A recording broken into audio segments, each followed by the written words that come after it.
Page हो गया 409। भारतीय संस्कृति की महानता। भारतीय सभ्यता एक ऐसी संस्कृति का बाह्य रूप एवं अभिव्यक्ति रही है जो मानव जाति की किसी भी ऐतिहासिक सभ्यता के समान ही महान थी। वह धर्म में महान रही है, दर्शन में महान रही है, विज्ञान में महान रही है, अनेक प्रकार के चिंतन में महान रही है, साहित्य, कला और काव्य में महान रही है, समाज और राजनीति के संगठन में महान रही है, शिल्प और व्यापार व्यवसाय में महान रही है। काले धब्बे, स्पष्ट त्रुटियां और भारी कमियां भी अवश्य रही हैं। भला ऐसी कौन सी सभ्यता है जो सर्वांगपूर्ण रही हो, जिस पर गहरे कलंक न हो, जिसमें अगाध गर्त न रहे हों। इसमें बड़े बड़े छल छिद्र और अनेक अंध गलियां रही हैं। बहुत से अपरिष्कृत या कुपरिष्कृत क्षेत्र भी रहे हैं। पर कौन सी सभ्यता अपने अपूरित एवं प्रतिकूल पहलुओं से खाली रही है? किंतु हमारी प्राचीन सभ्यता प्राचीन युग या फिर मध्य युग की सभ्यताओं के साथ अत्यंत कठोर तुलना में भी डटी रह सकती है। यूनानी सभ्यता से कहीं अधिक उच्चाकांक्षी, सूक्ष्म, बहुमुखी, अनुसंधान प्रिय और गहन। रोमन सभ्यता की अपेक्षा कहीं अधिक उत्कृष्ट और सहृदय। पुरानी मिस्र की सभ्यता से कहीं अधिक उदार और आध्यात्मिक। अन्य किसी भी एशियाई सभ्यता से कहीं अधिक विस्तृत और मौलिक। 18वीं सदी से पहले की यूरोप की सभ्यता से कहीं अधिक बौद्धिक। इन सब सभ्यताओं में जो कुछ था, उस सब की तथा उससे भी अधिक की स्वामिनी यह भारतीय सभ्यता सभी अतीत मानव संस्कृतियों में सर्वाधिक शक्तिशालिनी, आत्मस्थ, प्रेरणादायी और व्यापक प्रभावशालिनी रही है। ये तो बात हम पहले कर चुके हैं कि अलग-अलग फील्ड्स के अंदर। और इसका कारण क्या? कि इसने आध्यात्मिकता को हमेशा ही अपनी मास्टर कुंजी बनाए रखा। अगर आप आत्मा को अपनी मूल अपनी आधारशिला बनाए रखते हो, तो उसका स्वाभाविक परिणाम है ये। और अगर उसको आप हटा देते हो, तो जैसे विवेकानंद जी ने कहा कि ये राष्ट्रीय देह है और चरमरा के गिर जाएगी। तो ये तो थामने के लिए जो कुछ लोग हैं, जो बार-बार समय-समय पे आते रहे, रामकृष्ण जी है, उन्होंने आके उनसे पहले की 2000 वर्षों की आध्यात्मिकता उसको सारी को एक व्यक्तित्व के अंदर समाहित कर दिया। तो ये एक विशेष यहाँ रहा कि समय-समय पे ऐसे रेवोल्यूशंस, ऐसे अग्रणी, ऐसी चीज़ें जिसने हमेशा ही इसको आगे से आगे बनाए रखा है। इससे आगे अस्पृश्यों के साथ अतीत में व्यवहार, अनटचेबल्स, अवनति या विकृति से संबंधित समस्त बातों को एक ओर छोड़ देने पर भी हमारे जीवन संबंधी सिद्धांतों और सामाजिक प्रथाओं तो में। भैया, हाँ, ये जो अभी भारतीय संस्कृति की महानता में इसकी जो महानता रही है, इस पे तो हम लोग डिस्कस किए हैं। हुँ, लेकिन यहाँ जो बताया जा रहा है कि इसमें भी बहुत सारे गर्त रहे हैं, छल-छिद्र हुँ, रहे हैं, अंधकलियाँ रही हैं। हुँ। तो ये भारतीय संस्कृति में ऐसा कौन-सा चीज़ था, जिससे यहाँ पर अगाध गर्त, बड़े-बड़े छल-छिद्र, अंधगलियाँ, ये सारे उपमा का प्रयोग किया जा रहा है?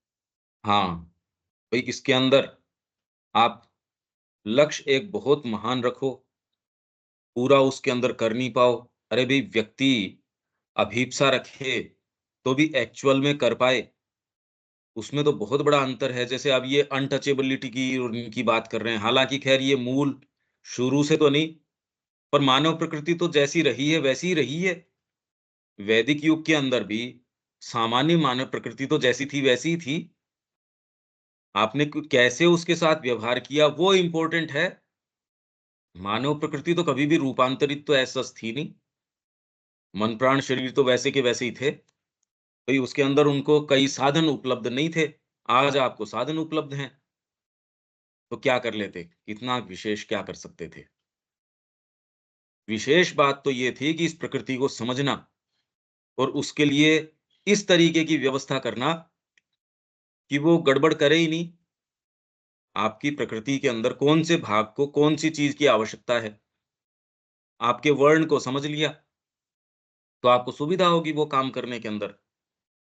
तो ये कह रहे हैं भी ऐसी चीज़ नहीं है कि इसके अंदर अंध-गलियाँ और ये चीज़ें न रही हों, राजा बन गया कोई। आप जैसे वेन की और की कथाएँ सुनते ही हैं, या आप महाभारत के अंदर अगर बात करो, तो भी आप दुर्योधन की और की वो सारी बातें या फिर और कोई राजा है, वो हुआ अहंकार के कारण वो अपनी धुरी को खो बैठता है, या कोई ऐसी प्रथा है जो रूढ़ हो गई, जो जो स्थिर हो गई है एक जगह। तो इस तरीके के बहुत-बहुत, वो तो आप जब डिटेल के अंदर जाओ, कि पद्धति चली किस तरीके से और उसने बाद के अंदर क्या बन गई वो। या आप श्री अरविंद के समय जो आश्रम था, धीरे-धीरे, धीरे-धीरे उनके समय ही आप ये देखो कि उन्होंने कहा पहले खाली प्योरली साधक थे, फिर बाद में विश्व युद्ध के समय और कितने लोगों को समाहित कर लिया। फिर बाद में बच्चों का एजुकेशन सेंटर भी आ गया। तो पहले जिस तरीके का एटमॉस्फियर था, उसकी आवश्यकताएँ फिर चेंज हो गई।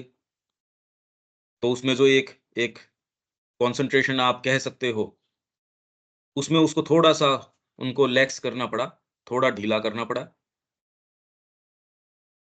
इसके अंदर ये जो जैसे अनटचेबिलिटी की बात बता रहे हैं, या कितने-कितने रूप इसने ले लिए होंगे, तंत्र के कितने रूप हैं, जो इसने ले लिए होंगे, साधना के कितनी एकांगी पथ इसने ले लिए होंगे, तो वो सारी की सारी अंधगलियाँ, अगाध गर्त, ये कोई मानव शक्यता के दृष्टिकोण से नहीं कि और दूसरों के अंदर रही है तो यहाँ उससे खराब, वो वाली बात नहीं। इसने कभी भी कोई रक्तपात नहीं किया, अनैतिक आचरण नहीं किया, वो कोई काम नहीं किया। अगाध गर्त इस दृष्टिकोण से कि इसका जो लक्ष्य था, उसके दृष्टिकोण से। तो इसकी अंधगलियाँ भी दूसरे वालों के लिए तो वो उसकी तुलना नहीं है उस चीज़ से, कि ये व्यक्ति अपने जो है खराब से खराब मोमेंट में भी इस स्तर के ऊपर नहीं उतर सकता। ये परेशान होगा तो भी शब्दों की एक मर्यादा, एक सीमा से नीचे नहीं जा सकता। और बाकी तो इसको आप डिटेल के अंदर पढ़ो तो समझ में आए, कि इसमें क्या रह सकती हैं वो, अंधगलियाँ क्या? योग पद्धति है, रूढ़ हो गई वो। रूढ़ मतलब एक जगह फिक्स हो गई, उसी को ही आप चला रहे हो, या कोई कोई पद्धति है, कोई विचारधारा है, कोई चीज़ है, नहीं बस यही करना है हमको तो। और वो भी अगर नई उसके अंदर फ्रेश धाराएँ न आई हों, पर ये तो उद्देश्य के दृष्टिकोण से कह रहे हैं, एक व्यापक उद्देश्य, उस दृष्टिकोण से कि भई ये रूप तो इसके मतलब का नहीं है, ये बात है। ठीक है, आगे चलें? ये जो पढ़ने की बात बोल रहे हैं वो संध्या जेनिसक की किताब बताते हैं उसमें वो डिटेल्स मिलेंगे। ना, उसमें तो कोई अंध गलियों की बात नहीं मिलेगी। वो बेचारी विवेचन किस तरीके से करे, ये विवेचन नहीं, वो तो खाली ये बता रही है कि इंडिया एज़ दे सॉ, दूसरे लोग जो यहाँ आए उन्होंने भारत के बारे में क्या कहा। विवेचन नहीं है उसके अंदर, उसमें तो प्रस्तुतिकरण है। जो लोगों ने कहा उसको कैटेगराइज़ कर दिया। भवन निर्माण के बारे में क्या कहा तो एक सेक्शन के अंदर जिन-जिन लोगों ने जिस-जिस तरीके से, ये विवेचन करे कौन? उनसे तो आप अपेक्षा और किसी से तो अपेक्षा नहीं कर सकते। खाली श्री अरविंद बताएँ आपको कि कौन-सी चीज़ के अंदर कौन से को कहाँ किस स्थान पे रखना चाहिए। यहाँ की जो विशेष चीज़ हो, आप बाहरी दृष्टिकोण से देखो उसको तो अंधगली बता बैठो, और जो एक्चुअल में अंधगली है, उसको आप कहो कि ये तो बहुत बढ़िया चीज़ है। हमारे मानक तो उल्टे हैं, वो कर भी नहीं रही वो ये काम। तो कौन-सा पुस्तक के बारे में बता रहे थे भैया? कौन किसमें? अभी बता रहे थे ना कि इसके बारे में पढ़ोगे तभी समझ में आएगा। हाँ, श्री अरविंद को बारीकी से हम देखें। हम्म। श्री अरविंद जगह जगह इस चीज का जिस तरीके का निरूपण करते हैं, उसी से कोई आपको एक आइडिया आ सकता है। और जगह से इसका कितना क्या आइडिया आएगा। नैतिकता का स्वर तो यहाँ हमेशा प्रधान रहा, और इसके अंदर भी कि एकदम निरंकुश वातावरण हो गया हो, ऐसा हो नहीं पाया। क्योंकि हर काल के अंदर और हर प्रांत के अंदर ऋषियों की, आपके साधुओं की, संतों की प्रेजेंस रही। हर क्षेत्र के अंदर कौन सा ऐसा क्षेत्र है या कौन सा ऐसा प्रांत है। साउथ के अंदर देखो, आलवारों की कितनी एक पूरी लंबी लिस्ट है, कैसे कैसे लोग हुए हैं। तो जो श्री अरविंद कह रहे हैं वो एक रिलेटिव बात है, कि संस्कृति की जो महान अभीप्सा रही, उसमें ये नहीं भाई जैसे आप कहो कि मैं इतना महान व्यक्ति है, अरे पर बेचारा सुस्ता तो सकता ही है, थक के आराम तो कर ही सकता है, लेट तो सकता ही है वो। और कोई समय क्रोध में भी आ सकता है, सारे ही भाव हैं, कोई पत्थर थोड़ी है। तो ये कह रहे हैं हमेशा ये संस्कृति उसी एक भाव में रही हो, ऐसी बात नहीं है। इसके भी लाइटर मोमेंट्स रहे, बस। वो अंधगलियों का मतलब ये नहीं कि इसने रक्तपात फैलाया, किसी के मुंह का निवाला छीन लिया, या कोई ऐसा है कि एक पद्धति ने दूसरे का रक्तपात किया हो। शायद ही कोई कोई उदाहरण मिलते हों। बाकी तो ये जो मुस्लिम आक्रांता है, और उसके बाद विशेषकर जो ये अंग्रेज आए, इन्होंने क्या किया वो रेफरेंसेस आपको बता देंगे। इसके माध्यम से और श्री अरविंद के परिप्रेक्ष्य में एक आइडिया लगा सकते हो। बाकी ये व्यवस्था अपने तरीके से कैसे मेंटेन करनी है, कोई चीज की कमी है तो उसकी पूर्ति करने के लिए उसके रेस्पॉन्स में कोई चीज आ जाएगी। मतलब एक सर्टेन तरीके का बैलेंस है,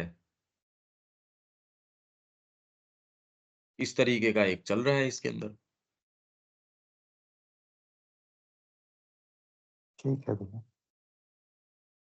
अस्पृश्यों के साथ अतीत में व्यवहार, अवनति या विकृति से संबंधित समस्त बातों को एक ओर छोड़ देने पर भी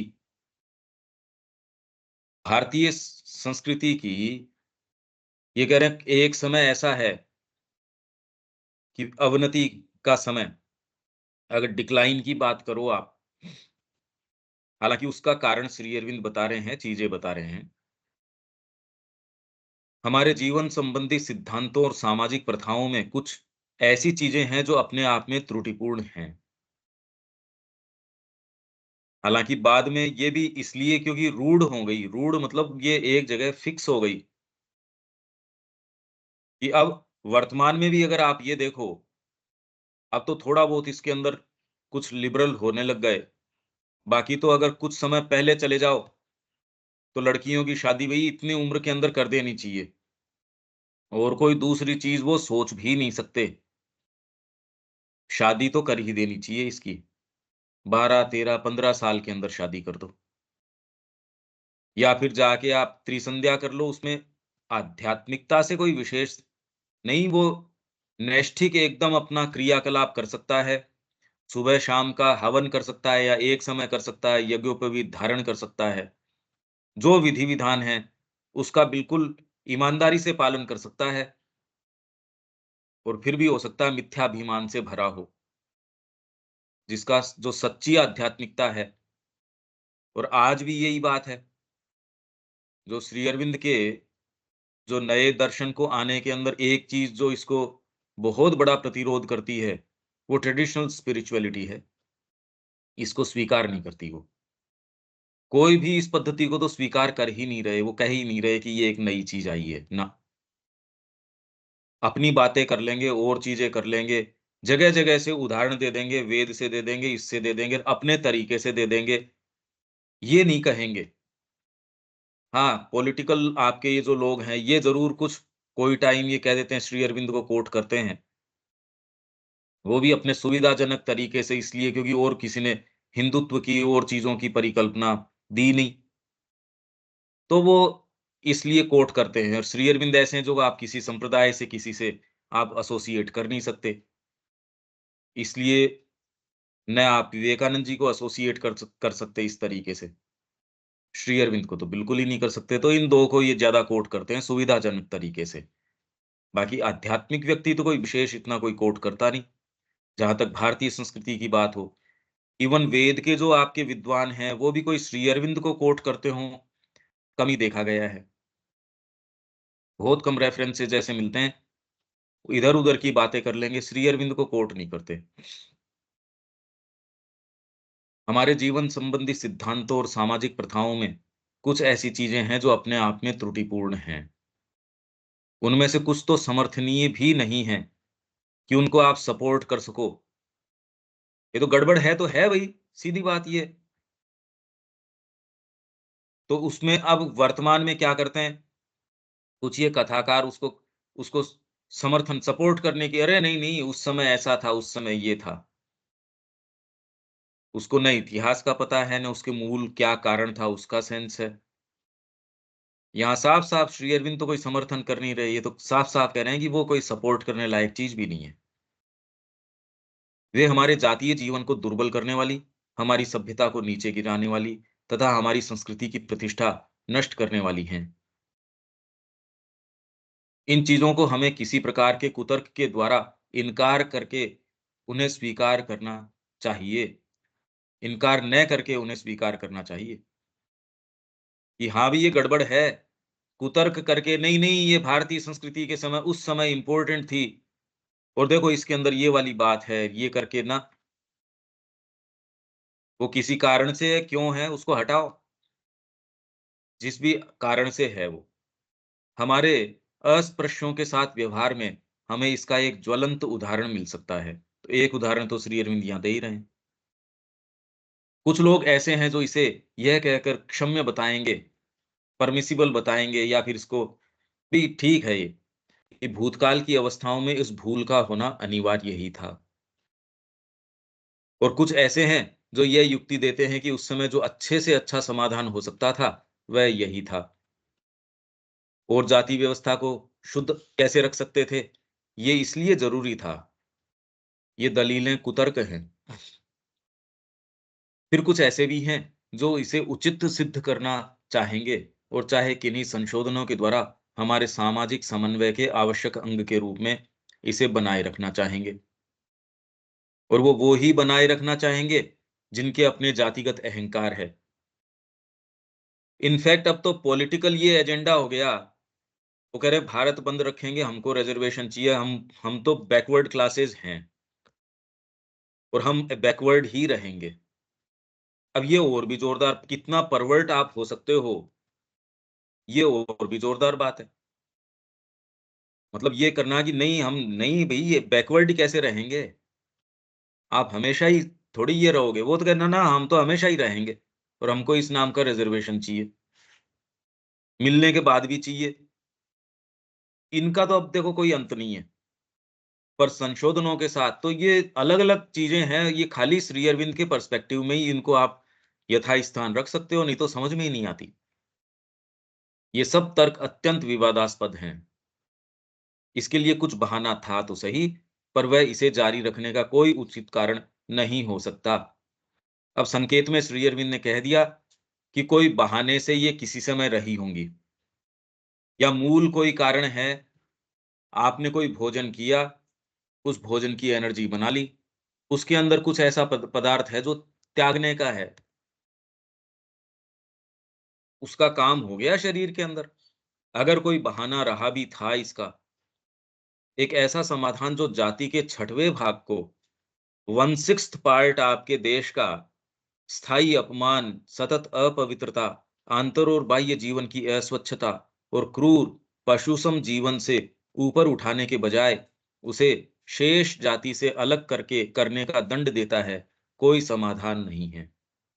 बल्कि अपनी दुर्बलता को स्वीकार करना है, और वह समाज की देह तथा इसके समष्टिगत आध्यात्मिक, बौद्धिक, नैतिक एवं भौतिक उन्नति के लिए एक स्थायी घाव है। तो ये अनटचेबिलिटी। पर अब आप जो जाति की ओर की बात करो, विवेकानंद जी उसको एक दूसरे दृष्टिकोण से देखते हैं। जैसे तिलक ने कहा, बंगाली न्यूज़पेपर था, टाइटल ही बंगाली था। उसके अंदर उन्होंने कहा भी तिलक कह रहे हैं ये जात पात बड़ी गड़बड़ है। तो श्री अरविंद फिर उसका उत्तर दे रहे हैं कि हाँ, ये ठीक कह रहे हैं, तिलक ठीक कह रहे हैं। जो इसका बन गया है वो तो एकदम ही जो इसका मूल था, तो इसका मतलब ये काले गड्ढे रहे हैं, पर ये मूल संकल्पना नहीं। हमको इसमें टाइमलाइन का भी सेंस होना चाहिए कि कौन से काल की बात कर रहे हैं। हुई कब ये बातें शुरू से तो नहीं आई है, कौन से कालखंड में किस कारण, ये भी सेंस होना चाहिए।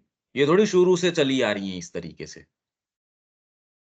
जो सामाजिक समन्वय हमारे कुछ मनुष्य भाइयों और देशवासियों की अवनति का स्थायी नियम बनाकर ही जीवित रह सकता है, वह स्वयमेव दूषित ठहरता है।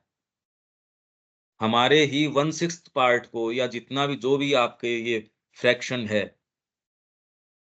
उनको अवनति का स्थायी नियम बनाकर ही जीवित रह सकता है। तो ये तो कोई, आपके घर पे 6 जने हैं, उसमें एक को तो आप नीचे पद्दलित ही रखोगे, पाँव के नीचे कुचलते रहोगे।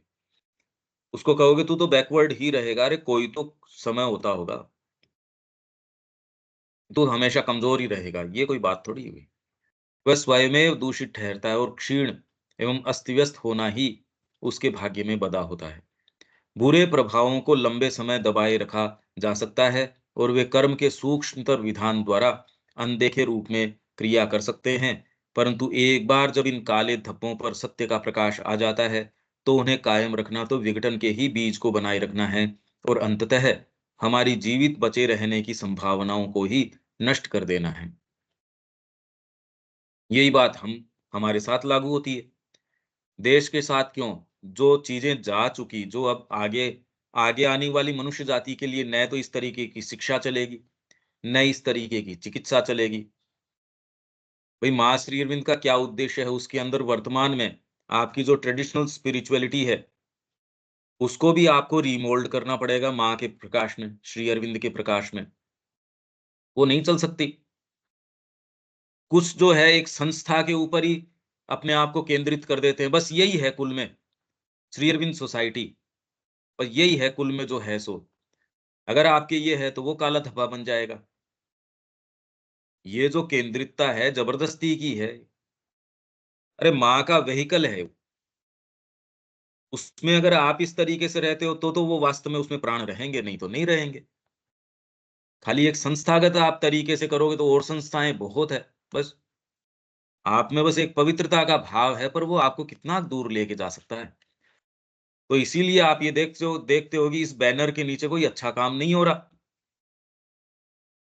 ये सो कॉल्ड कोई भी बैनर है उनके नीचे, क्योंकि वो एक संस्थागत तरीके से ये सोच रहे हैं। जबकि मूल संकल्पना क्या है? संस्था भी तो उसका एक एक व्हीकल है, उसका साधन है। तब तो है संस्था ठीक। पर आप इस के अंदर की बस ठीक है, हो गया हमारे तो इस संस्था को ही ठीक रखना, इसकी प्रेमिसेस को ठीक रखना। हाँ, माँ के उद्देश्य के लिए एक चीज़ हो सकती है, पर अगर वो सारे भाव चले गए तो देख लो आप कितने-कितने सेंटर्स हैं, कितने-कितने क्या-क्या हैं, और दूसरों की बात क्या करो। भई अपन तो श्री अरविंद के लाइट में वो कह रहे हैं हमने सेंटर खोला है या जो भी है। तो उसमें भी खाली वो एक एक रूढ़ बन जाते हैं एक चीज़ के अंदर, बस हमने दर्शन डे मना लिया, ये कर लिया, वो कर लिया। शिक्षा के नाम पे हो सकता है आप चैत्य शिक्षा माँ का चैप्टर भी पढ़ लो, पर उससे उससे तो कुछ होता नहीं। और जो एग्ज़ीक्यूट करते हैं, जिनके पास बच्चे हैं, वो कोई ऐसा परीक्षण कर नहीं रहे। तो जिनके पास भी अच्छी स्ट्रेंथ है, 1000, 1500, 500, 2000 बच्चे जिनके पास हैं, वो कह रहे हैं भई हम तो ऐसे कैसे कर सकते हैं। यहाँ तक इसमें कुछ थोड़ा बहुत मॉडिफ़िकेशन कर सकते हैं, बाकी तो देखो मेन स्ट्रीम में तो ये चले नहीं ये बात। तो इसलिए कोई और दूसरों की बात क्या करो इसके अंदर, हम स्वयं जो है प्रस्तरीकरण हमारा हो गया, पेट्रिफिकेशन हो गया, एक जगह फिक्स हो गए, हम तो हो गया भई, संस्था का काम कर रहे हैं। हम भी माँ के दिव्य जीवन की बात कर रहे हैं। अरे ये नहीं, ये तो ललक सतत रहनी चाहिए, ज्वलंत रहनी चाहिए। नहीं तो काला धब्बा तो हमारी ही बन जाएगा, इसमें क्या बात है। प्राचीन भारत में समृद्धि और धन संपदा का रिकॉर्ड, ये हम पहले भी कर चुके। इसके अंदर इसका इसकी कमेंट्री भी हमने पढ़ ली थी। धन संपदा का रिकॉर्ड और उसका मूल आधार क्या रहा? यहाँ की शिक्षा पद्धति और इस शिक्षा पद्धति का आधार ब्रह्मचर्य का अभ्यास।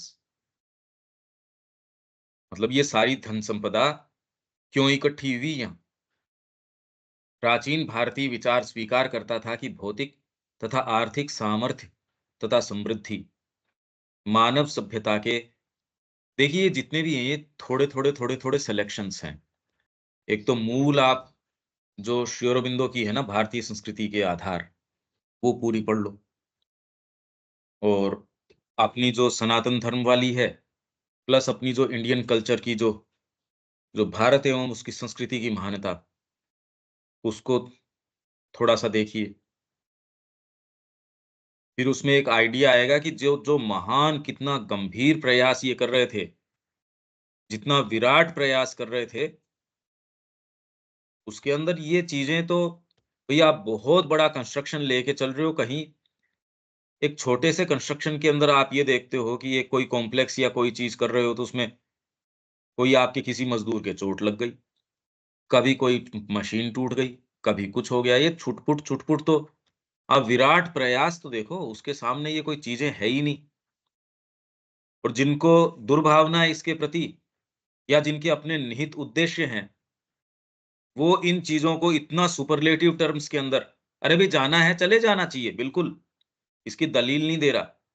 पर ये इस संस्कृति का सारा ही सर्वस्व नहीं है ना, इसकी जो एक्चुअल बात है वो तो दूसरी है। मैं आपको आपके बिल्कुल सबसे कमज़ोर समय के ऊपर देखूँ या ऐसे समय के ऊपर देखूँ जब मेरे को आपको नहीं देखना चाहिए और मैं आकलन आपकी प्रकृति का या आपके व्यक्तित्व का उस क्षण से करूँ, ये कोई बात थोड़ी होती है। ये तो इसका मतलब मैं कोई दुर्भावना से या किसी और चीज़ से ग्रसित हूँ। प्राचीन भारतीय विचार स्वीकार करता था कि भौतिक तथा आर्थिक सामर्थ्य तथा समृद्धि मानव सभ्यता के समग्र प्रयास के आवश्यक अंग हैं। भौतिक और आर्थिक सामर्थ्य और समृद्धि, इसको कभी इसने इग्नोर नहीं किया। हालांकि उच्चतम या प्रधानतम अंग नहीं। इस संबंध में भारत सांस्कृतिक क्रियाशीलता के अपने पूरे सुदीर्घ काल में किसी भी प्राचीन या मध्यकालीन राष्ट्र से समकक्षता का दावा कर सकता है। किसी भी प्राचीन या मध्यकालीन, आधुनिक के अंदर जो उस समय श्री अरविंद कह रहे थे, क्योंकि उसके अंदर हम इस चीज से इतने ज्यादा अभिभूत हो गए पश्चिम की चीजों से, तो तुलना तो तब करें जब कोई दो चीज हो। हमने तो होलसेल उनका सारा ही, सब उनका कॉन्स्टिट्यूशन ले लिया, सारी चीजें वहीं से सभी ले ली। तुलना किसकी करो और किससे करो? हाँ, पर भावी जो विश्व है उसके अंदर उत्तर इसी को देना है। इसलिए प्राचीन और मध्यकालीन राष्ट्र के से समकक्षता का दावा कर सकता है। आधुनिक युग से पूर्व कोई भी जाति धन संपदा, व्यापारिक समृद्धि और आधुनिक के अंदर भी अगर डेटा आप देखो, ये डेटा मैं आपसे शेयर कर दूँगा, अपनी ही किताब के अंदर है। अपनी जो किताब है, उसके अंदर ये बता रहे हैं कि ये डेटा क्या है। इसमें देखो आप।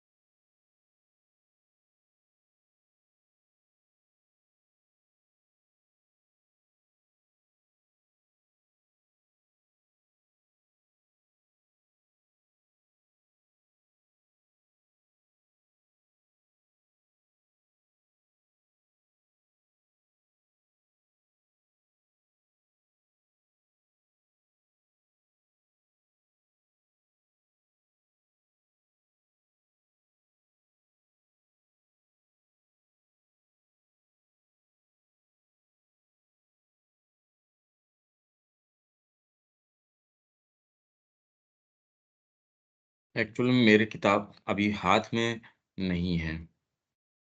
बाकी तो इसके अंदर अपन ने डेटा दिया है इसी पुस्तक के अंदर, ये मैं आपसे शेयर कर दूंगा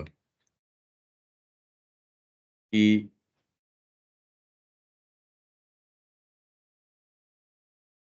उसमें डेटा क्या है।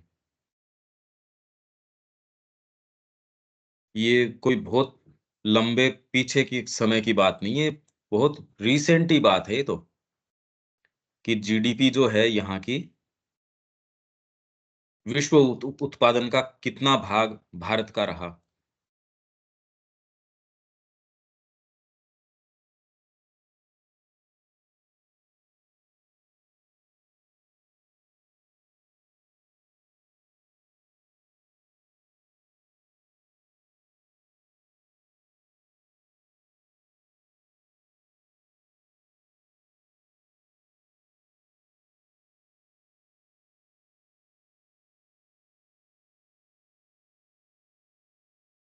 ये पेज नंबर 67 68 में है भैया। 67 पे है क्या? हाँ।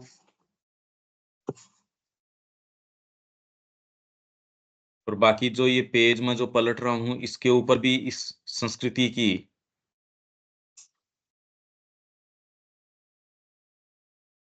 जो कितनी विशालताएं रहीं।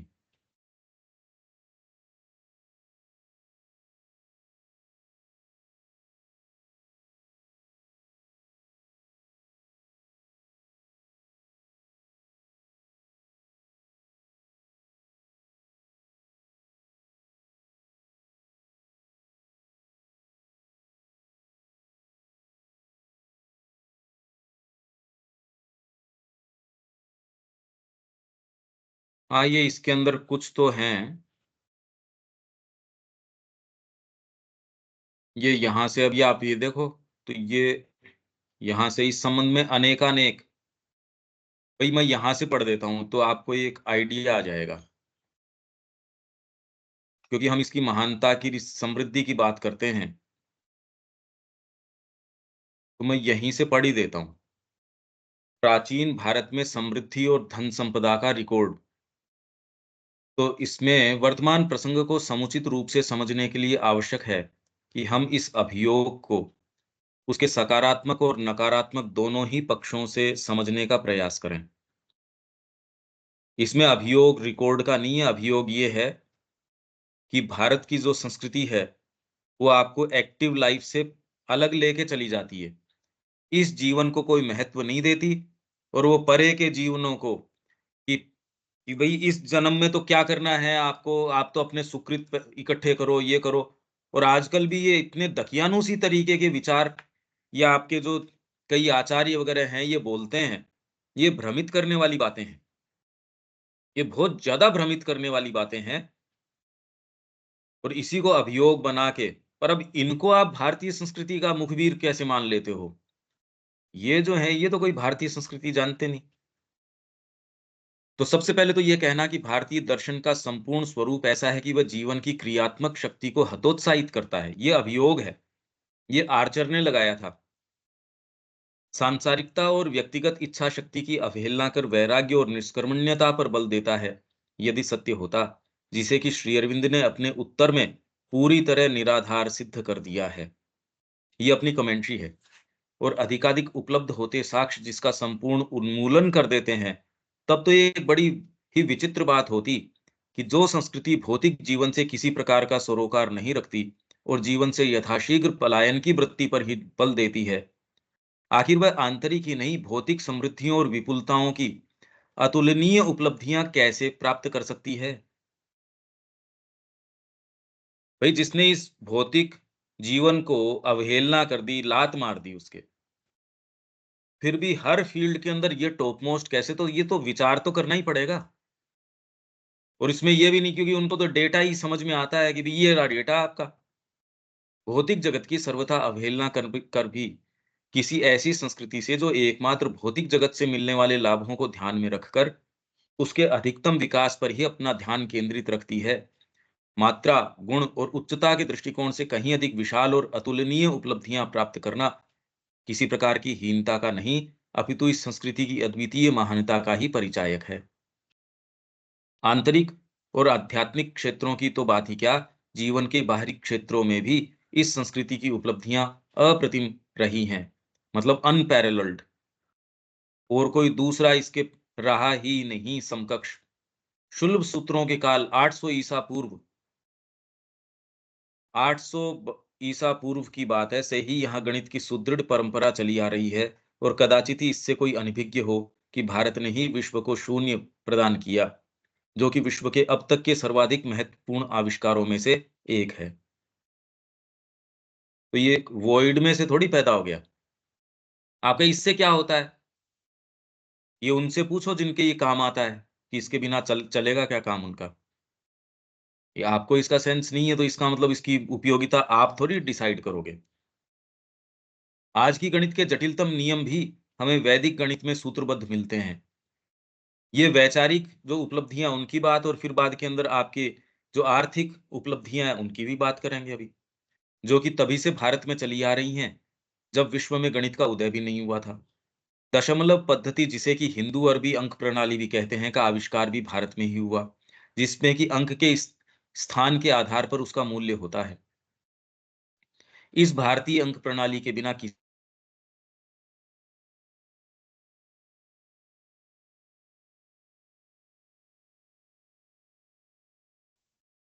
मतलब सर्जरी, आयुर्वेद, खगोल, ज्योतिष, स्थापत्य, नगर नगर योजना, सेतु बंधन, ब्रिज कैसे बिल्ड करना है, नौका निर्माण, मतलब आज विश्व के आधार में जो भी चीजों के आधार पे वो कर रहे हैं, वो सारा मूल तो इसने दिया है।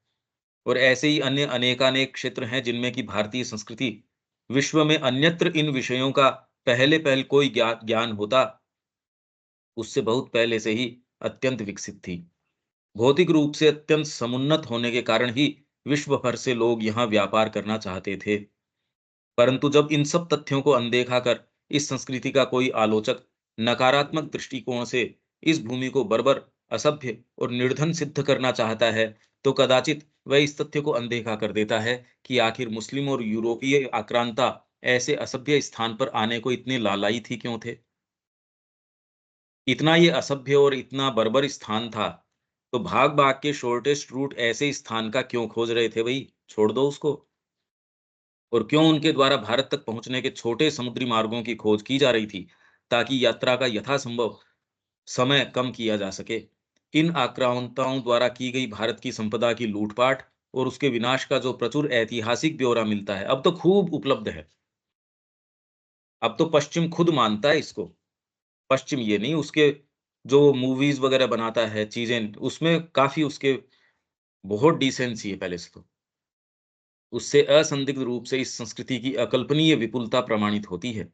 साथ ही इस ब्यौरे के विषय में किसी प्रकार के पक्षपात, अतिशयोक्ति, पूर्वाग्रह या मिथ्या कथन का आक्षेप भी कदापि नहीं लगाया जा सकता, क्योंकि ये ब्यौरा तो हमें सीधे तौर पर या फिर किसी प्रसंगवश वर्णन के रूप में पश्चिमी लेखकों, भारत में विदेशी यात्रियों, भी भारतीय ने नहीं लिखा, इसलिए आप ये भी नहीं कह सकते। कभी कोई यात्री आ रहा है, कोई वो वर्णन कर रहा है, तो हम तो कह नहीं रहे, न हम उसको प्रभावित कर रहे लिखने के लिए। और तत्कालीन मुस्लिम और अंग्रेजी अधिकारियों आदि के द्वारा लिखी पुस्तकों, आज अगर ये सारों की ये थी कि अकबर है, वो अकबरनामा लिखवाएगा, हर जना अपना-अपना नामा लिखवाएगा, कुछ भी लिखवाएगा। उसके अंदर भी जिस तरीके के साक्ष्य निकल के आते हैं, वो हमारी कोई बड़ाई नहीं कर रहे, प्रसंगवश निकल निकल के आ रही हैं। वो ये सोच के बड़ाई थोड़ी कर रहे हैं। आप जिसको लूट रहे हो, जिसके ऊपर शासन कर रहे हो, उसकी बड़ाई थोड़ी करोगे आप। और फिर भी जो साक्ष्य निकल के आते हैं, वो ऐसे हैं, वही अगर बड़ाई करना चाहें तो क्या हो? भारतीय इतिहास के इन सभी अभिलेखों की विभिन्नता में एक चीज़ तो समान ही रूप से आद्योपांत, मतलब शुरू से लेके अंत तक, थ्रू आउट, सर्वत्र ही झलकती है, वह यहाँ की भौतिक संपदा की विपुलता। जीवन के सभी क्षेत्रों में मानव उद्यम की, मतलब एंडेवर, शक्तिशाली क्रियाशीलता, डायनामिक नेचर आपकी, क्योंकि उसके लिए हमने कहा आध्यात्मिकता, और दूसरी चीज क्या थी उसके अंदर, विलक्षण प्राण शक्ति। आप अगर एक्टिव होगे, चीजें डेवलप नहीं होंगी, क्रिएशन नहीं होगा उसमें, कैसी बात करते हो। और फिर बाद में सुदृढ़ बौद्धिकता। और चौथी चीज, एक्सट्रीम्स के ऊपर चले गए, ला के सारे धागों को इकट्ठा किया और कहा लो साहब ये समन्वय साधित कर दिया हमने। मानव नैतिक मूल्यों और चारित्रिक मूल्यों की उत्कृष्टता। सोमनाथ जैसे किसी एक ही मंदिर की लूटपाट के ब्यौरे से हम पाते हैं कि उस पर अनेकों बार आक्रमण करके उसे नष्ट भ्रष्ट किया गया और हर बार भारी लूटपाट की गई, परंतु फिर भी वहां इतनी संपदा शेष रही कि सन 1024 के अंतिम आक्रमण में महमूद गजनी लगभग 2 करोड़ दीनार लूटकर ले गया। 2 करोड़ दीनार वहां से लूटकर 1024 में लेके गया। आज की कीमत देख लो। जिसने पूरे मुस्लिम जगत को समृद्ध बनाया। उनका जो भी व्यापार, जो भी चीजें हैं, वो यहाँ की रक्त के ऊपर चालू है। यहाँ से जो चूस के लेके गए, यहाँ जो बिजली है उसने वहां प्रकाशित किया। सीधी बात ये है। मतलब यहाँ जब अकाल पड़े, ये रिकॉर्ड है कि 142 या 43 सालों के अंदर, और करीब 42, 40-42 दुर्भिक्ष, सोचे समझे दुर्भिक्ष थे वो। ये रिकॉर्ड मिलता है इनकी किताब के शुरू के प्रीफेस के अंदर ही। आरसी दत्त शुरू के पेजों में ही दे देता, आगे पढ़ने की आवश्यकता नहीं है। ये जो है तो हर 2.5 साल के ऊपर, और वो इसलिए क्योंकि इनको भूखा मारो। और भारत से जो निर्यात है वो उस समय अनाज का भयंकर रूप से बढ़ गया। जब यहाँ अकाल पड़ रहे थे तो यहाँ से जहाज के जहाज भर के बाहर चीजें जा रही थी। तो सब सोची समझी ये साजिश के तहत हुआ। ये किताब अपने पास सारी किताबें हैं ये। प्राचीन भव्यता की तो बात ही क्या, यदि हम कुछ अधिक निकटवर्ती अतीत और विदेशी शासकों द्वारा यहाँ की जनता पर, प्राचीन बातें तो छोड़ दो, और अब हमारे पास जो रिकॉर्ड आ रहे हैं एक्चुअल के अंदर, तो वो सारे के सारे डॉक्टर्ड हैं। भाई जिस तरीके के इन्होंने लिखवा दिए और कर दिए, अगर उसके माध्यम से भी आप थोड़ा सा देखेंगे, स्टोरी कुछ अलग है। ये जो बीच के काल में हुआ, मूवीज इस तरीके की बनाई गई। आपके मूवीज माफिया भी तो इस तरीके का है, अभी भी है वो तो। भारत में विशेष कर कि ऐसे इस तरीके से दिखाओ कि यहाँ ये गड़बड़ रही। यही आप अगर इवन इनकी की पुस्तक पढ़ो, जो जवाहरलाल नेहरू की डिस्कवरी ऑफ इंडिया, जेल में लिखी थी इन्होंने, उसमें वो कोई इसको, और इसके ऊपर इसने डीडी, अपने जो दूरदर्शन है उसने वो बनाए भी थे कुछ धारावाहिक इसने बनाए थे। उसमें राम को और को सारों को यो बता रखा है, इधर यो ही थे बस। वो मिल भी जाएंगे मेरे ख्याल से उसके ऊपर जो बनी थी चीजें। मतलब जो एकदम सामान्य से सामान्य व्यक्ति, कैसे उसको आप बनाओ कि आपके अवतार को वो कैसे बना सकता है, किस रंग में प्रस्तुत करते हैं, तो अब बताओ। उस आधार के ऊपर सरकारें सारी की सारी वही काम कर रही हो, आपकी टेक्स्ट बुक्स वैसी डिजाइन कर रही हो, सारी पॉलिसीज ये सोच के डिजाइन करी जा रही हो कि कैसे इसको दबा दिया जाए, आपके सच्चे वैभव को तो दबा दिया जाए। तो हमारी जो नई आ रही है पीढ़ी, उसको तो बेचारी को पता ही नहीं ना कि ये हो क्या रहा है। वो तो जो परोसा जा रहा है उसको मान रही है। इसलिए रेस्पेक्ट जो उसका है इसके प्रति, वो खोता जा रहा है। उसको पता ही नहीं कि ऐसी बातें उसके सामने रखें तो वो कह रहे जागृत हो जाए वो। पहली बार उसको सेल्फ रेस्पेक्ट महसूस हो, जैसा कि भारत ने महसूस किया है। भाई मोदी जी के टाइम जो पूरे विश्व ने ये महसूस किया ही है, कितना डीप उनके ये आ गया, अरे भारत भी कुछ है नहीं। सोचिए आप जिस कंट्री को बिलोंग करते हो, उसके विषय में आपको शर्मिंदगी हो, तो आपका ग्राउंड ही बड़ा डावाडोल हो गया। तो हम अपने अतीत से विच्छिन्न हो गए, काट दिया गया। आपकी जो लाइफ लाइन है, जहां से भोजन मिल रहा है, वो तो काट दिया गया। अब आका जो आपको डाल रहे हैं टुकड़े उसके ऊपर, और वो इतने ही टुकड़े डालते हैं जितने में बस आप मुश्किल से सांस ले पाओ या उनका काम कर पाओ। यदि हम कुछ अधिक निकटवर्ती अतीत और विदेशी शासकों द्वारा यहाँ की जनता पर किए अत्याचार और लूट के विषय में वर्णन देखें, तो हमें इसका कुछ कुछ आभास होता है कि भौतिक रूप से भी यह भूमि कितनी समृद्ध रही है। इस पुस्तक में अनेकानेक उपलब्ध पुस्तकों में से एक ही रमेश चंद्र दत्त, जो कि लंदन यूनिवर्सिटी कॉलेज में भारतीय इतिहास के व्याख्याता थे कि पुस्तक the economic history of British India है ये, India under early British rule, ये भी है। यही है बेसिकली उसके, मेरे ख्याल से हो सकता है 2 टाइटल हों या ये यही है। इसको पूरी को पढ़ के सारे के मैंने सिलेक्शंस निकाले थे, कुछ जो एग्रीकल्चर में क्या-क्या चीज़ें थी वो सारा इकट्ठा करके अपनी वेबसाइट रिसर्जेंट इंडिया के ऊपर भी मैंने डाला हुआ है। ये उपलब्ध है, आप इसको डाउनलोड कर सकते हो और बड़ी सीधी-सीधी भाषा है, इसमें कोई बहुत ज़्यादा विचार करने वाली बात नहीं है। ये तो फैक्ट्स दे रहा है, टेबल्स दे रहा है आदमी, क्योंकि ये तो कोई लिख तो सकता ही नहीं ना उस समय। लिखे कैसे? क्योंकि ये तो व्याख्याता है वहाँ का, इसकी तो नौकरी पे दिक्कत आ जाए। हालाँकि बाद में किया, पर फिर भी इसने ये काम किया, पर फैक्ट्स को लाके सामने एज़ इट इज़ रख दिया। में जो साक्ष्य निकल कर आते हैं, उनसे पता चलता है कि किस प्रकार भारत का रक्त चूसकर उसने विदेशी भूमि को समृद्ध किया। वे लिखते हैं, ईस्ट इंडिया कंपनी के शासन के तहत भारत में एक परिवर्तन हुआ। वे भारत को एक विशाल भू-संपत्ति या बागान के रूप में मानते थे, जिसके लाभ भारत से लेना और यूरोप में जमा कर देना था। और मुस्लिम्स ने कैसे यहाँ की कमर तोड़ी और यहाँ की जो वर्ण व्यवस्था है उसको कैसे तोड़ी, उसका भी एक, पहले तो मैं आपको ये दे देता हूँ और फिर बीच-बीच में क्या हुआ इसके मैं कुछ एक्सर्प्ट्स आपको दे दूँगा। उन मूल पुस्तकों को आप देख सकते हो। उनमें से कुछ डाउनलोडेबल नहीं है। वो तो आपको फिजिकल कॉपी ही।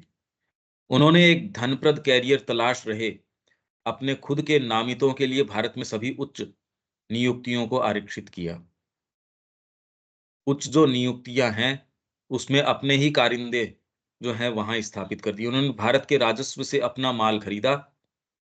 भारत का जो राजस्व है, उससे अपना माल खरीदा और इसे यूरोप में अपने लाभ के लिए बेच दिया और अपने विक्रय स्टॉक के लिए वे भारत से बलपूर्वक भारी ब्याज वसूलते थे। किसी न किसी रूप में अत्यधिक कराधान द्वारा भारत से जो कुछ भी उठाया जा सकता था, वह सब भूखे प्रशासन के लिए भुगतान करने के बाद यूरोप में प्रवाहित हुआ। भारत में इस भीषण गरीबी और बार-बार होते इन अकालों के क्या कारण हैं? ये वही कह रहे हैं ये, और पेज नंबर इसमें दे दिया गया है, ये देखो। और इसके अंदर कौन-सा पब्लिकेशन है, कौन-सा एडिशन है, ये दे रखा है। आप चाहें इसको डाउनलोड कर सकते हैं। भारत में हिंदी में ये मैंने किया है, ये इंग्लिश में ओरिजिनली। भारत में इस भीषण गरीबी और बार-बार होते इन अकालों के क्या कारण हैं? 43 अकाल आपके 150 साल में अगर हो जाएँ, 2 ढाई साल के ऊपर, हर एक 2 ढाई साल के ऊपर, और ऐसा दुर्भिक्ष जिसके अंदर आपके करोड़ों लोग मर रहे हों, 2 साल के बाद फिर वही स्थिति आती हो। सोचो आपके क्या हो, हर 2 साल बाद कोरोना आना शुरू हो जाए। अब तो जबकि सारे साधन संपन्न हैं, क्या स्थिति है देश की। और वो सोची-समझी साजिश के तहत एक के बाद एक सतही स्पष्टीकरण पेश किए गए हैं और बारीकी से देखने पर उन्हें खारिज कर दिया गया है। यह कहा गया है कि भारत में जनसंख्या तेजी से बढ़ी और इस तरह की वृद्धि से अकाल पैदा हुए। जांच करने पर पाया गया कि इंग्लैंड की दर से भारत में जनसंख्या कभी नहीं बढ़ी है और पिछले 10 वर्षों के दौरान यह पूरी तरह से बढ़ना बंद हो गई है। यह कहा गया, ये जब भी ये भाषण दे रहे हैं उससे, यह कहा गया कि भारतीय किसान लापरवाह और अपव्ययी थे और इसलिए जिन्हें इसका ज्ञान न हो कि जब प्रचुर मात्रा में उपलब्ध हो तब किस प्रकार संचय किया जाता है, उन्हें तो अभाव के काल में नष्ट होना ही था। इनको कोई सेंस नहीं था यहाँ के किसान को, बात उल्टी थी। इनफैक्ट यहाँ 40-50 साल वहां से आके व्यक्ति रहा, मैं उसका नाम भूल रहा हूँ। पूसा इंस्टीट्यूट पहले आपका ये दिल्ली के अंदर नहीं था, ये दूसरी जगह था। वहां उसने शोध वगैरह करी। उसने ये पाया कि भारतीय किसान से बेटर किसान इस विश्व में नहीं है। ये उसकी रिपोर्ट है और वहां की संसद में पेश करी उसने। क्यों ये बातें चल रही थी इस विषय में, शिक्षा के विषय में और के विषय में, वहीं मैकॉले अपनी बात कह रहा था, वहीं आप ये दूसरे लोग उसी चर्चा में ये अपनी बातें कह रहे थे। तो ये कह रहे थे ये अकाल क्यों पड़ रहे हैं?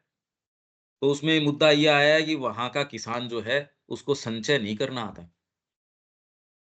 परंतु जिन्होंने इन कृषकों के बीच अपना सारा जीवन व्यतीत किया है, मतलब भारतीय किसानों के बीच हमारे ही लोगों ने जीवन व्यतीत किया है, वो लोग जानते हैं कि धरती पर इससे अधिक अल्पाहारी, किफायत करने वाला और अनावश्यक व्यय न करने वाला और कोई कृषक वर्ग नहीं रहा है। यह कहा गया था कि भारतीय साहूकार, एक-एक कारण बता दिया गया। मतलब हमको जो परोसा जा रहा है, हिस्ट्री गलत है ये एकदम। यहाँ ये रहा, फ़िल्में आज तक भी ये दिखा रहे हैं कि भारतीय साहूकार भारत का अभिशाप था और उसकी धोखाधड़ी और जबरन वसूली ने काश्तकारों को स्थायी ऋणग्रस्त अवस्था में रखा। ये अब तक भी मूवीज़ ये कि यहाँ का जो जो साहूकार है, सूद पे सूद लगाए जाता है और अंत के अंदर आपने लिया तो उससे कुछ और वो आपके घर को पूरा निगल जाता है। ऐसा कभी नहीं था। परंतु नवीनतम अकाल, और ये हम नहीं कह रहे। ये देखो आप, आरसी दत्त भी खुद की बात थोड़ी कह रहा है। ये कोट करेगा कि मैं किसको कह रहा हूँ। ये तो वहाँ जो भाषण चल रहे हैं, उसमें मैकॉले ये बात कह रहा है, ये वाला ये बात कर रहा है। यहाँ मेरे को बिल्कुल ध्यान से निकल रही है उस आदमी ने, जहाँ ये उससे पूसा से पहले उसने काफ़ी अनुसंधान वगैरह किया। पूसा तो बहुत बाद में आया। परंतु नवीनतम अकाल आयोग की जांच परखों से पता चला है कि भारत के काश्तकार सरकारी राजस्व की मांग की कठोरता से उधारदाताओं के दबाव में मजबूर हैं। काश्तकार सरकारी राजस्व की मांग की कठोरता, तो उसमें क्या है, किसान ये कह रहा है नहीं, मैं तो 1 एकड़ जमीन, मेरे पास तो सुविधा इसी की है कि मैं 1 एकड़ को काश्त कर सकता हूँ, इसको ही मैं कल्टीवेट कर सकता हूँ। ना ना, ये नहीं, तेरे को 20 एकड़ लेनी पड़ेगी और इसका राजस्व देना पड़ेगा। अब बताओ क्या कर लो आप? मतलब आप अपनी क्षमता से 50 गुना ज़्यादा भी उसे 1 एकड़ में कर लोगे, तो भी क्या कर लोगे? आपके ऊपर तो ऑलरेडी राजस्व के लिए उन्होंने ऐसी भूमि, और फिर बाद में इसके आगे कि इसको बेच नहीं सकते, हमको देना पड़ेगा, हमारी शर्तों पे देना पड़ेगा। वो उगाओगे जो हम कहेंगे। फिर कहो आप कि भारत का किसान जो है वो, ये कोई बात हुई क्या? मेरी भूमि जिस चीज़ को स्वीकार नहीं करती, वो जिस चीज़ को प्रोड्यूस करती है, हमको मतलब नहीं है इस बात से। फिर दुर्भिक्ष क्यों? मेरे नज़दीक प्रांत है, वहाँ इस बार बारिश नहीं हुई सपोज़, मेरे पास ठीक बारिश हुई। अब कोई दिक्कत नहीं है। तुरंत जहाँ आवश्यकता होती है, डिमांड एंड सप्लाई ऑटोमैटिकली खुद को बैलेंस करते रहते हैं। ये नहीं कर सकते। अगर इस तरीके का है, यहाँ से मैं 15 किलोमीटर भी मेरे अनाज को नहीं भेज सकता। वो तो मर ही जाने हैं इससे। तो जिस तरीके की इनकी पॉलिसीज़ थी, जानबूझ के थी, ये नहीं मूर्खता से थी, जानबूझ के थी। और ये शब्द जितने मैं पढ़ रहा हूँ, वो अपने हैं नहीं, मतलब भारतीयों के नहीं है ये। यह कहा गया था कि जिस देश में लोग अपनी फसलों पर लगभग पूरी तरह से निर्भर थे, वे तो सूखे के वर्षों में फसल असफल होने पर भूखे रहेंगे ही। लेकिन भारत में फसलें संपूर्ण रूप से कभी असफल नहीं रहीं। एक भी साल ऐसा नहीं हुआ जब देश की खाद्य आपूर्ति लोगों के लिए अपर्याप्त थी। ये विदेशी व्यक्ति कह रहा है। और अवश्य ही कोई न कोई गलत नीति तो होनी चाहिए कि जब किसी एक प्रांत में फसल की असफलता अकाल ले आती है। झुंझुनू में फसल नहीं हुई तो यहाँ के नजदीक अगर पिलानी है तो वहां, अरे तो वहां के लोग भूख से क्यों? जहां नजदीक के प्रांत में हो, वो आपस के अंदर शेयर कर लो भाई। हो ही रहा है अभी। हर प्रांत में सारे फ्रूट, सारी सब्जियां, सारे ग्रेन, सारी चीजें कहाँ हो रही हैं? पर फिर भी उपलब्ध तो हो रही हैं। फूल ऐसे हैं आजकल तो साधन कि जो इंडिया में हो ही नहीं रहे, वो तो आपके तुरंत विदेश से आ रहे हैं। चलो साहब, अब पहले तो वो साधन नहीं था। पड़ोसी प्रांत तो है, भरपूर फसल वाले पड़ोसी प्रांत से वे अपने खाद्य पदार्थ खरीदने में असमर्थ होते हैं, तो मतलब गलत नीति है। अकाल के कारण भारी मृत्यु संख्या और कंगाली के बावजूद भी भूमि कर सख्ती से वसूल किया जाता था। निक रॉबिन्स की पुस्तक corporations that change the world में भी यह तथ्य निकल कर आता है। कॉर्नेलियस वॉलफोर्ड ने यह हिसाब लगाया कि ब्रिटिश शासन के 120 साल में भारत में 34 अकाल पड़े। अब भाग दे लो इसके अंदर, 120 के अंदर 34 का। जबकि पीछे की पूरी 2 सहस्राब्दी, 2000 वर्षों में केवल 17 अकाल दर्ज किए मिलते हैं। 120 साल में 34 अकाल पड़ गए और 2000 वर्षों में 17, और उसमें भी मृत्यु नहीं हुई। 2000 वर्षों के अंदर 17 अकाल, और वो तो पढ़ सकता भी। अतिवृष्टि अनावृष्टि दोनों से ही भयंकर बारिश हो गई, तो भी अकाल की स्थितियां, ओलावृष्टि हो गई। 600 वर्षों के विदेशी शासन की दास्ता से गुजरने के बाद भी भारत 18वीं शताब्दी के मध्य तक भौतिक रूप से भी सर्वाधिक विकसित देश रहा है। हार्वर्ड विश्वविद्यालय के सैम्यूल हंटिंगटन लिखते हैं कि 1750, अब ये तो कोई बहुत पुरानी बात नहीं है, कि 300 साल ही पूरे नहीं हुए इसको, में भारत का उत्पादन विश्व उत्पादन का 25% था। विश्व उत्पादन का 25% अकेले भारत का 1750 के अंदर, जबकि इसको मुसलमान इसकी कमर तोड़ चुके, ये लोग जबकि यूरोप एवं अमेरिका का मिलाकर 18% से कम था। किंतु 1900 तक ब्रिटिश शासन के 150 वर्षों के उपरांत भारत का उत्पादन घटकर 2% से भी कम हो गया। 2% हो गया विश्व उत्पादन का, जबकि अमेरिका एवं पाश्चात्य देशों का मिलकर विश्व उत्पादन का 84% हो गया। क्यों नहीं हो जाए? आपकी पॉकेट लूट के मेरी तिजोरी भर लूं, जोर क्या आया इसके अंदर? क्या लग गया मेरा इसमें? वे लिखते हैं, पश्चिम की ये औद्योगिक क्रांति अधीनस्थ राष्ट्रों के औद्योगिक विघटन की कीमत पर की गई है। अधीनस्थ राष्ट्र, और उसमें भी भारत। और कौन से अधीनस्थ? और था क्या किसी के पास? कुछ नहीं। भारत में गोल्ड नहीं था, तो ये इसको सोने की चिड़िया क्यों बोलते हैं? ट्रेड था। अफ्रीका में था गोल्ड, वहां से स्लेव्स उठाते थे, उनके पास देने को कुछ था नहीं, वहां से गोल्ड उठाया। अफ्रीकन जो जो ये उठाते थे, लेयर की लेयर, जैसे बर्फ की सिल्लियां कैसे जचाते हो एक दूसरे के ऊपर, वैसे जचा के उनको अफ्रीकन्स को लेके जाते थे। उनमें से कोई अस्वस्थ हो गया, बीमार हो गया, उसको समुद्र में फेंक देते थे, क्योंकि मनुष्य तो माना ही नहीं ना कभी। भैया आप मछलियां लेके आते हो भर के, तो उनको ये थोड़ी है कि एक एक को अलग अलग आप कोई कंपार्टमेंट बना के दोगे एक एक मछली को। न हिंदुस्तानियों को माना, चक्कू शार्प किया तो कैसे पता चले ठीक है कि नहीं है? अल्लाह, कोई उस बच्चे को लेके आओ, लड़के को लाओ, उस हिंदुस्तानी के पाँव के मार के देख लो, कटा क्या इसका? नहीं नहीं, अभी कटा नहीं, और थोड़ा सा शार्प करो। ये हमारी स्थिति। ब्रिटिश शासन के प्रथम 125 वर्षों के दौरान 3 करोड़ भारतीय कुल जनसंख्या के 10% से अधिक भूखमरी से मर गए। 10% आपके बिना खाने के मर गए। कल्पना करो आप क्या हो गया ये। उसी कालखंड में भारत से ग्रेट ब्रिटेन में गेहूं व चावल का निर्यात लगभग 25 गुना तक बढ़ गया। यहां मर रहे हैं, 25 गुना यहां से निर्यात, एक्सपोर्ट बढ़ गया आपका। ऐसी नृशंस भौतिक परतंत्रता के बावजूद भी सत्य यह है कि बौद्धिक व आत्मा के स्तरों पर भारतीय संस्कृति की उपलब्धियां इतनी विराट रही हैं कि पाश्चात्य बुद्धिजीवियों, शिक्षाविदों, धर्म प्रचारकों, जो कि भारतीय धर्म व संस्कृति का अवमूल्यन करने का अति कठोर प्रयास करते रहे हैं और आज भी कर रहे हैं, हम लोग भी जाने अनजाने यही काम कर रहे हैं। इसमें हम कोई अछूते नहीं है कि शिक्षा, अरे आज वाली शिक्षा तो होनी ही चाहिए, ये तो घर ऐसे होने ही चाहिए, इस तरीके की एसी तो होनी चाहिए, इस तरीके का। हम भी डूम्ड हैं कि अत्यधिक नियोजित प्रयासों के बावजूद भी ये न केवल जीवित रह पाई, अपितु यहाँ तक कि अभिवर्धित हुई है, और साथ ही पश्चिम के हृदयों तथा मानस में अधिकाधिक व्याप्त होती जा रही है, वह उनको जीतती जा रही है। ये सारी उपलब्धियों की बात ये चलती आ रही है, इसके अंदर ये सब बता ही रहे हैं। ये आप अपने स्तर पे देख सकते हो, ये फैक्ट्स हैं, इनको तो रिफ्यूट नहीं किया जा सकता इन फैक्ट्स को। ये तो रिकॉर्डेड फैक्ट्स हैं, और ये कोई बहुत पुराने फैक्ट्स भी नहीं है। तो फिर ये बीच की कड़ी कहाँ टूटी, इसके भी रिकॉर्ड हैं, ये भी बता दूंगा मैं, ये कड़ी कहाँ टूटी। ये वर्ण व्यवस्था की कड़ी है, उसमें कैसे बीच में विच्छेद आया, इन चीजों में कैसे विच्छेद आया। सोची समझी बात थी कि इनकी शिक्षा को तोड़ो, इनकी व्यवस्था को तोड़ो, इनके परिवार की सिस्टम है उसको तोड़ो। बहुत सोच समझ के ये सारी चीजें थी। इसीलिए विवेकानंद जी कह रहे थे, आप ये सोचो कि द्रविड़ और आर्य दो के बीच के अंदर ये कोशिश करी गई, बाद में जो पॉलिटिकल पार्टीज हैं उन्होंने ये एजेंडा पकड़ लिया। आपके पहले प्रधानमंत्री है वो ये एजेंडा लेके आ रहे हैं।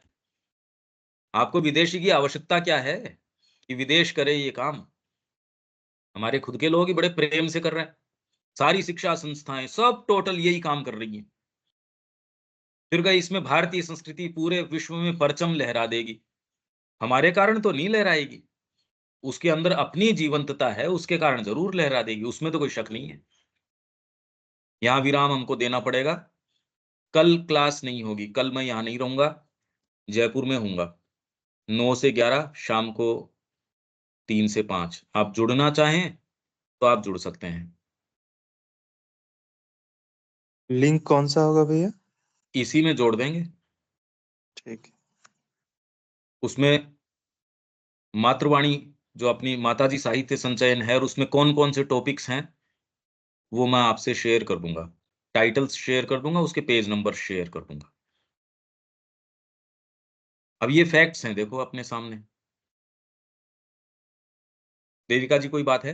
हाँ जी, पंकज भाई सिर्फ एक चीज मेरे माइंड में आ रही है कि जब हमारा जो देश है इतना स्पिरिचुअली अवेकन्ड देश था, जो हम बिल्कुल पीछे से हम अपनी हिस्ट्री देखते हैं, तो फिर उसको इतना कुछ क्यों भोगना पड़ा, इतना बुरा क्यों यही। क्यों? और फिर हम जब कहते हैं अगर एवोल्यूशन है, तो हुँ, एवोल्यूशन के अंदर तो ग्राफ ऊपर जाता है, तो हुँ। अभी हम देख रहे हैं तो ग्राफ तो नीचे ही है।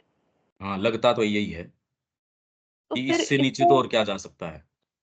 फिर तो ये है कि एक भाग्य बता दिया या एक फैक्ट्स बता दिए, बट इसके पीछे ये क्यों हुआ ये नहीं हमें पता। हाँ, अगर ये एक भगवान टाइटल है, ये कि हमने कष्ट क्यों भोगा। ये एक टाइटल अपनी डायरी में भी है। इसमें आया है या नहीं आया है, ये मैं अलग से फिर बाद में इसके कई तरीके के हैं, जो श्री अरविंद ही सजेस्ट करते हैं और तो कोई दूसरा सजेस्ट भी क्या कर सकता है कि हमने कष्ट क्यों भोगा। अपनी जो जो अमर भारत डायरी है, उसमें हमने एक टाइटल ये बनाया था। ये मैं आपको कि भई ये क्या कारण है। हाँ जी, और इस ग्राफ के अंदर माँ श्री अरविंद का आना और एक दिव्य जीवन का उद्घोष करना, ये तो सबसे ज़्यादा आशावान चीज़ है। तो ऐसी स्थिति के अंदर हमको तो एकदम रात-दिन कमर कस के लग जाना चाहिए। भई इसका ट्रांसलेशन कैसे किया जाए? ये स्थिति तो बिल्कुल ठीक कह रहे हो आप कि इससे नीचे तो और कहाँ जाएँगे? ये तो हम नीचे से नीचे आ गए। पर ये ठीक भी है, इसमें कोई ऐसे नहीं कि निराश होने की आवश्यकता है। माँ श्री अरविंद का आगमन, अगर वो नहीं हो तो ख़ैर बिल्कुल ही स्थिति ऐसी है कि भी वापस कैसे रिटर्न हो अपने वैभव में। अब कोई चिंता की बात नहीं है। अब तो यही है कि हम ओपन हो पाएँ उनके प्रति। हाँ जी, पर रीजन पता होना चाहिए कि ऐसा क्यों हुआ हमारे साथ।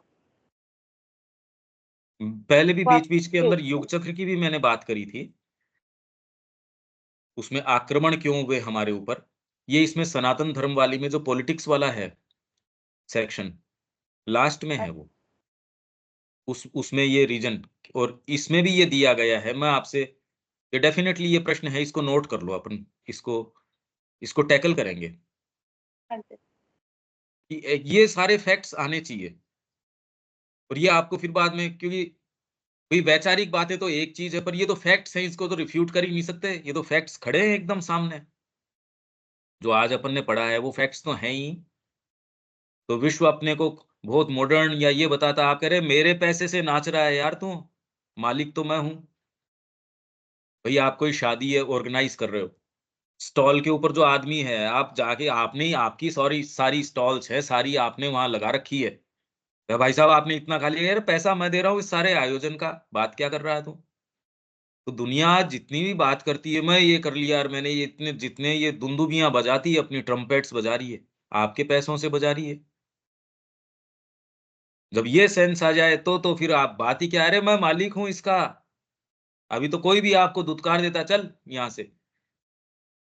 फिर आप कह रहे हो मेरे दम के ऊपर चल रहा है, बात ही कुछ आपके चेहरे की तो बात ही वो अलग हो जाएगी जब आपको ये पता चले आपके पर्स से पैसे लग रहे हैं, ये आयोजन आपके पर्स से हो रहा है तो देखो कितना फ़र्क आ जाएगा। ये आयोजन आप उसमें कोई कोई गेस्ट नहीं हो या कोई उसमें माँगने वाले भिखारी नहीं हो, आप मालिक हो उसके। ये तो बहुत बड़ा फ़र्क आ जाएगा और आगे आने वाले नेता आप हो। ये हिम्मत चाहिए, आत्मा में ताकत चाहिए, अभी तो उनके साहब के फेंके हुए टुकड़े हैं। अब ये अगर इसके पास डिग्री नहीं होगी तो ये मेन स्ट्रीम में क्या करेगा? तो आप तो उन सांप के टुकड़ों पे ही पलोगे। सांप चेंज हो जाएँगे, पर आपकी तो आदत यही रहेगी कि वो तो भई कोई न कोई तो डालेगा मेरे को टुकड़ा तो। इसका पट्टा, वो आदमी मर गया तो कोई दूसरा इसको पकड़ के चलेगा। ये हमको गुलाम बना दिया गया है, मानसिकता भी गुलाम बन गई। इसमें माँ श्री अरविंद हमको एकदम छिन्न-भिन्न कर देते हैं इस सारी दास्ता को। अपने खुद लोअर नेचर की दास्ता को और बाहर की जो फ्रेमवर्क है, इसे एकदम छिन्न-भिन्न करके अगर इसमें प्रवेश करते हो, तो आप कभी भी दास नहीं रह सकते अपनी परिस्थितियों के, परिवार के और के। दासत्व तो हो ही नहीं सकता माँ श्री अरविंद के संपर्क में। आत्मा बाहर आ जाएगी। आप दास्ता से मुक्त हो जाओगे तो अपनी वाणी कह सकोगे, अभी तो दास्ता है। कहते टाइम बड़ा ये लगता है कि भई कैसे कहें? दीपक जी कोई बात है?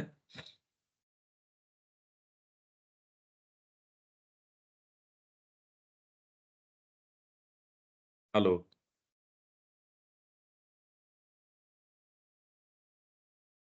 माइक्रोफ़ोन काम नहीं कर रहा आपका। शब्या जी?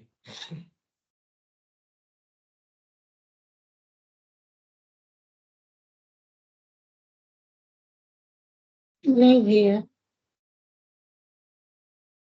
एक ठीक है, तो पंकज यहाँ भाई, हाँ, डिस्कवरी ऑफ इंडिया जो पंडित जवाहरलाल नेहरू ने लिखी है, तो हुँ, मैंने सुना था कि उन्होंने कई पैसेजेस श्री अरविंद की बुक में से लिए हैं, हुँ। कॉपी पेस्ट, और वहाँ कॉपीराइट नहीं है मेरा श्री अरविंद की कोई भी बुक में। तो शायद मदर को ये नोट में लाया गया था, मदर ने कहा था कोई बात नहीं, मतलब उन्होंने कोई इतना वो नहीं दिया था। नहीं, नहीं, मदर ने तो इनफैक्ट उनके लिए ये कहा है कि ये साइकिक आदमी है। ये जी। जो हाँ, पर गिवन कंडीशंस के अंदर उसके अलावा कोई आदमी था ही नहीं ना। जेल के हाँ जी। अंदर जब वो थे, तो उन्होंने कहा भी मेरे सामने ये चॉइस थी कि या तो जेल चले जाओ और मेरा जितना भी करियर है, उसको देश के ऊपर न्योछावर कर दो। या ये है कि मैं बाहर रह जाऊँ, पर मेरी आत्मा स्वीकार नहीं करेगी, इसलिए मैंने जेल जाना स्वीकार किया। तो ये चीज़ें तो थी ही, पर इससे कोई इंटरप्रिटेशन में थोड़ी फ़र्क पड़ गया। मतलब हाँ जी। यूनिलैटरली इन्होंने सारे मैप्स जो ये जो चाइना की ओर की समस्या है, वो इन्होंने ही तो पैदा करी हुई समस्याएँ हैं। खुद ही संधियाँ आपने ही यूनिलैटरली कर ली और सारे मैप्स मँगा के यहाँ जला डाले, नए मैप्स बना लिए चुपचाप ही। अब ये कभी हो सकता है क्या? आपने अपनी बाउंड्रीज़ जितने मैप थे, ये तो बाद में कहीं-कहीं कोई-कोई मैप बचा रह गया। ये काम किए हमारे इन पंडित जी ने। ये अपनी एक पुस्तक है। ये एक एक रिसर्च के रूप में क्लास में हमने किया था। ये मोटी पुस्तक हो गई जिसमें हमने सारे मैप, सारे रिकॉर्ड और एक्चुअल उसके अंदर रेफरेंसेस दिए हैं। ये था साहब, जो जो आपके कश्मीर के राजा थे, वहाँ से लेके कल्लण की किताब से लेके सारे के सारे हमने उसमें ट्रेस करके दिए हैं। उसमें कश्मीर के जो पहले वो थे कि ये था साहब, उससे पहले ये था। पूरे मैप्स दिए हैं। इधर अरुणाचल वगैरह की क्या स्थिति थी, यूनिलैटरली। और चाइना ने तो हमेशा ही इतना ज़्यादा बेचारा सॉफ्ट रहा है। फिर जो ये चाइना के साथ वॉर हुई, वो तो इस मतलब ये जाके उसको प्रोवोक कर रहे थे। इंडियंस ने बहुत ज़्यादा बहादुरी से वहाँ लड़े, पर ज़बरदस्ती इनकी मूर्खता से लड़े। भारतीय, चाइनीज़ लड़ना नहीं चाहते थे और बाद में जब ये मर गए वहाँ जाके शहीद हो गए और भाग गए कुछ तो बेचारों ने ससम्मान सारे शरीर लौटाए और सारी आपकी बंदूकें वगैरह लौटाई। और जो वहाँ का उस समय जो जो था आदमी, कह रहा है कि अरे यार अब इनके साथ भारतीय कोई अपन तो भाई-भाई हैं, पर अब ये समझते ही नहीं ये। नेहरू जी समझ ही नहीं रहे थे इस बात को। ये है, जो फैक्ट्स हैं वो हैं, सामने-सामने हैं ये। ये सब फैक्ट्स हैं। हाँ जी। वो पुस्तक आप चाहोगे तो मैं आपसे शेयर कर दूँगा, वो तो अपनी तैयार करी हुई है, उसका पीडीएफ अपने पास होगा। वो तो एकदम पूरी हिस्ट्री दे रहा है, ये चाइना की समस्या एकदम बिल्कुल ढकोसला है, जितनी बकवास टोटल बकवास है, एकदम बकवास है। यूनिलैटरली खुद घर में बैठ के मैं डिज़ाइन कर लूँ रोड वगैरह आपके घर की, अब ये कोई बात हुई क्या? संधि कर रहे हैं, उस पे टिकते नहीं, घर पे बैठ के अपने खुद कर रहे हैं। अब पब्लिकली कह नहीं सकते कि मैंने ये काम कर लिया, इसलिए खाली बस यूँ ही भेज रहे हैं, हम संधि करने भेज रहे हैं। अरे संधि किसकी? घर में बैठ के कर लिया आपने ये काम। ऐसे ऐसे काम हुए हैं हमारे, ये बातें कोई बता ही नहीं रहा। ये देखो आप सोचिए चाइना ने ऐसे कर लिया, चाइना ने ये कर लिया, तो आपकी ये सारी डिटेल्स जितनी भी हैं अब ये, या जितनी भी डिबेट्स हैं, क्या है ये? सब टोटल बकवास है। और ये थोड़ी कि वो पुस्तकें हमने कोई डिजाइन करी है, वो तो उपलब्ध हैं और लोग कोट भी करते हैं, पर इंटरप्रिटेशन अपनी सुविधा के अनुसार करते हैं। समस्या उसमें है, फैक्ट्स में नहीं है, इंटरप्रिटेशन के अंदर है। ठीक है, यहाँ विराम देते हैं। कल आप में हाँ से जो जुड़ना चाहें, सुबह नहीं होगी 6 से 7। दीपक जी, आप पता नहीं, आप बोलिए, कोई आपकी आवाज आएगी क्या? हेलो। हाँ, हाँ जी, अब आ रही। आज जा रहे हाँ, टॉपिक तो बहुत महत्वपूर्ण था, ला रहे हैं। हमारे पास शिक्षा था, स्थापत्य था, व्यापार था, खेती था और क्या नहीं था। और आज हम पाश्चात्य से इतने अभिभूत हैं। शिक्षा हो तो पाश्चात्य में चले जाओ, खेती हो तो हम्म, उसका जो है सीढ़ाए तो बेहतर है। हाँ, हम्म, ये तो अपने काम करने में सफल हो गए। आज तो हम जो है से ये लोग हम लोग जो है से यहाँ पर शिक्षा लेना हो तो उधर जाएंगे, वो तो हाँ, पाश्चात्य वाले ये तो कर दिए। नहीं, ठीक भी है, गलत भी क्या है? भारतीय संस्था के अंदर अगर आप भेजोगे, तो वो तो माइंड भी विकसित नहीं करेगा आपका, वो तो ये वाली शिक्षा भी नहीं देगा। तो वहां जो है, पश्चिम की थी वो आत्मा विहीन थी, भारत की थी वो लाइफलेस थी। अब जो भारत की है वो सोललेस भी है, लाइफलेस भी है। यहाँ तो कुछ है ही नहीं ऑफर करने के लिए, आपके पास कुछ भी नहीं है, तो क्या ऑफर अभी करो? तो वर्तमान श्री अरविंद जब पढ़ा रहे थे वहां, तब उन्होंने ये लेख लिखे थे रे, कि वहां उन यूनिवर्सिटीज के अंदर कोई जाता है, एक कोई लड़का घुसता है, पर सारी चीजों के विषय में सोच विचार करने वाला व्यक्ति बाहर निकलता है। गहरा विचार न हो, पर सोचने वाला तो निकलता है। यहाँ तो कुछ है ही नहीं, कोई सोच विचार नहीं है यहाँ से निकलने वाला। खाली जो उसको परोस दिया जाता है, खाली वही सोच रहा है। एक्चुअल सोच विचार बिल्कुल नहीं है, बिल्कुल भी नहीं है। आप अपने यहाँ से सैंपल उठा के देख सकते हो कि मूल कोई सोच रहे हैं क्या, विचार तो है क्या कोई पूरे दिन में? आप अपना खुद का सैंपल उठा के देखो थॉट का, कि कोई वो विचार होता है क्या उसके अंदर? ये बड़ी गड़बड़ी की हो गई है। निश्चित रूप से दरअसल अभी की वर्तमान जो शिक्षा व्यवस्था है वो तो उन्हीं की शिक्षा व्यवस्था हम अपना लिए हैं। तो दूसरा क्या सोचेंगे, आत्मा विहीन करने की व्यवस्था तो हो चुकी है। हम्म, अब रही बात, जब तक हम अपनी शिक्षा पद्धति जो मूल है वो जब तक लागू नहीं कर सके, हम्म, वो तो अपनी आत्मा को प्राप्त नहीं कर सकता है। काम इस पे हाँ, करने की जरूरत हाँ। तो इसके लिए हवा वर्तमान में विपरीत भले ही प्रतीत होती हो, करने का काम यही है, कम से कम हमारा ग्रुप खड़ा हो। आपको पर्याप्त आधार मिल चुका है यहाँ बैठे उनको, वो नहीं करता तो दूसरे से तो हम कह भी कैसे सकते हैं, और किसी से तो आप अपेक्षा नहीं रख सकते। आपको तो पूरा पर्याप्त आधार मिला है, मिल रहा है, रोज आपको भोजन मिल रहा है। जिस व्यक्ति को रोज भोजन मिल रहा हो, उसको तो पुष्ट हो ही जाना चाहिए, उसके प्रश्नों के उत्तर तो आने ही चाहिए। तो अपने में से अगर हम नहीं करें, तो फिर औरों को तो कहने की स्थिति में भी नहीं है कि आप करो। तो अब हमको तो करना ही चाहिए ये। ठीक है दीपक जी।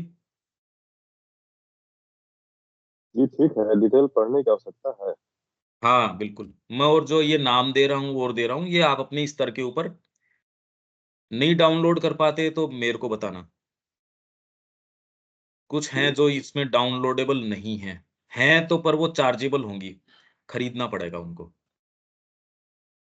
तो इसलिए मैं आपसे ये कुछ ये शेयर कर दूंगा, या फिर एक क्लाउड ऐसा अपन बिल्ड कर देंगे जिसपे स्टडी मटेरियल दे मैं रख दूंगा, और आपको लिंक शेयर कर दूंगा। तो आप कभी भी कोई भी उससे जुड़ेगा, तो उसके लिए पढ़ने का मटेरियल ये रहा साहब। सारा मटेरियल जो मैं कोट कर रहा हूँ, हमने इसका अध्ययन किया है। हम कोई यूं ही नहीं कि श्री अरविंद का पढ़ा यूं ही बस लिखना शुरू कर दिया, ये नहीं। जीवन में उसको अनुभव किया है, प्रैक्टिस में डाला है, संस्थागत तरीके से, तरीके से जितना प्रयास, और उसमें भी हम रोज कोशिश ये कर रहे हैं और कुछ कैसा क्या कर पाए।